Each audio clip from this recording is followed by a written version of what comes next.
Merhaba değerli Zazaca'yı düşünenler, Zazaca'yı sevenler ve bu dili öğrenip yaşatacak olan değerli gençler ve ruhu genç kalanlar.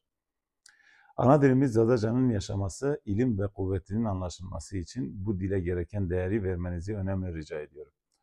O yüzden Zazaca'yı az çok bilen herkes birer öğretmen gibi bu dile sahip çıkmalı, konuşmalı, öğrenmeli ve öğretebilmelidir.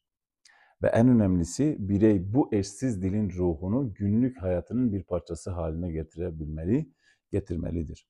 Gününüz Zazaca'nın ruhuyla dolu olsun deyip lafı çok uzatmadan bugünkü Zazaca dersimize geçiyorum. Toplamda 17 cümle ve 158 kelimeden oluşan Türkçe bir konuyu Zazaca öğrenmeye çalışacağız. Bugünkü konumuz günlük sık kullanılan kavramlarıyla öğünler yani yemek vakitleri olacaktır. Yokut biz tepiş. 3 öğün, hiri vakt, kahvaltı, sıparı. Sabah alarmı henüz çalmıştı. Gökhan mutfağa yarı uykulu bir halde geçti. Bir yumurtalı ekmek, bir bardak çay ama içinden bir ses ona şunu fısıldadı. Bugünün niyetini belirlemeden hiçbir lokma gerçek doyurmaz. Gökhan tosttan bir ısırık aldı ve sessizce günün ilk niyetini koydu. Bugün kalbim açık olsun. Öğle yemeği, teşt. Öğle arasında hızlıca bir tabak makarna aldı. Masasında oturduğunda sabahki iç sesi geri döndü. Öğle yemeği emektir. Kendine verdiğin değeri hatırlatır. Gökhan makarnayı yerken sabahki niyeti düşündü ve gülümsedi.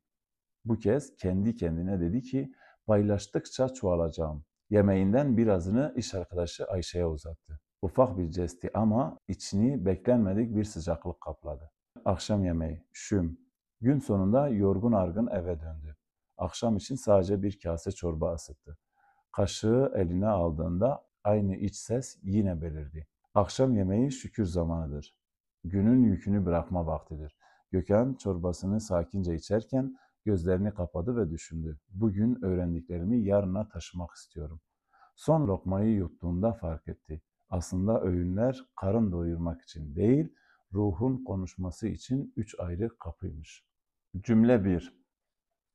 Sabah alarmı henüz çalmıştı. Gökhan mutfağa yarı uykulu bir halde geçti. Yo, sersive zeng haman nevuciya, Gökhan bihiş yo halet şıkkıp. 2. Bir yumurtalı ekmek, bir bardak çay hazırladı. D.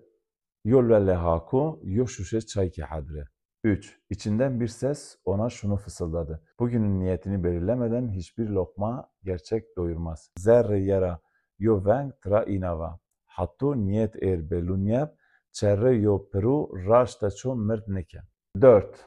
Gökhan yumurtalı ekmekten bir ısırık aldı ve günün ilk niyetini koydu. Bugün kalbim açık olsun. Çeğer. Gökhan lele hakura yo gazgrot u niyet ho errej art ve kalbime ua kerdi. 5. Öğle arasında hızlıca bir tabak makarna aldı. Punç.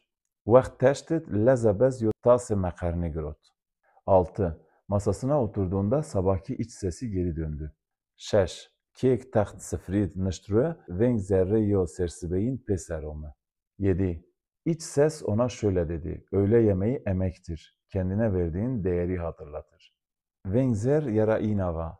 Taşte taştari zahmetına. Degerek çodun xu eyeduna çovir. 8. Gökhan makarnayı yerken sabahki niyeti düşündü ve gülümsedi. 8. Gökhan vaktik makarne xuven niyet yo sersibeyi kodbir o bin fekre uya. 9. Paylaştıkça çoğalacağım diye geçirdiği içinde. Nev. Çen hay ez vlakir, en hay ez ben ziyad. Xuzzer raviyarna. 10. Yemeğinden birazını iş arkadaşı Ayşe'ye uzattı. Dez. Teşte xura yobını da umaze xabate xu Ayşe. 11. Küçük bir jesti ama içini beklenmedik bir sıcaklık kapladı. Desyo. Kıcık yo çiyip la zerreyi nipauti yo germine grot. 12. Gün sonunda yorgun bir şekilde eve döndü. Desde peni rojit kefliyeb geraha umekiye. 13. Akşam için bir kase çorba ısıttı. Desiri semede şumya yo tası ciğermke germe. 14. Kaşığı eline aldığında iç sesi yine belirdi. Akşam yemeği şükür zamanıdır. Günün yükünü bırakma vaktidir. Dest şeher vakti kveçik grot hudest veng zer hune traesa. Şu meşhun vakt şükür ya. Vakt bar rüeş renneyişo. 15. Gökhan çorbasını içerken gözlerini kapadı ve düşündü. Bugün öğrendiklerimi yarına taşımak istiyorum. Desponç. Gökhan kek ciğerme huven çim hu kafenna o zileleke ve ayak eğer ez musso ez vazen biraz sıva. 16. Çorbanın son lokmasını bitirdiğinde bir şey fark etti. Desşeş. Vaktik prun peyin ciğerim kedna yo çi farke. 17. Aslında öğünler karın doyurmak için değil, ruhun konuşması için 3 ayrı kapıymış. Deshot. Çik evog vakt veriyor, pizi mırt kardeş nyo, semed rahit kal kardişir, hiri ber abirneye. Hol boni xwe.